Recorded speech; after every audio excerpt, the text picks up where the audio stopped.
Chemical reactions happen all around us: burning, rusting, cooking, digestion.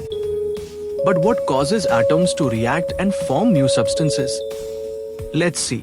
Every atom has a center called the nucleus with protons and neutrons. And tiny electrons revolve around it in shells like planets around the sun. The electrons in the outermost shell are called valence electrons. These electrons decide how an atom reacts with others. Atoms react because they want to become stable like noble gases by completing their outermost shell. Sodium lose electrons and become positive ions, called cations. Non-metals like chlorine gain electrons to complete their shells and become negative ions, called anions. Opposite ions strongly attract or form an ionic bond, creating compounds like table salt.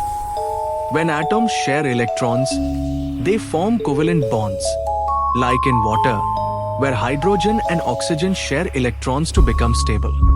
And when electrons are shared, a strong bond forms. Hydrogen and oxygen unite, or turning into water, essential for all life. Billions of these tiny molecules connect to create every drop of water on Earth. Chemistry builds our world one electron at a time. From the tiniest electrons to the water that keeps us alive, chemistry creates life. Learn it, love it, because every bond matters.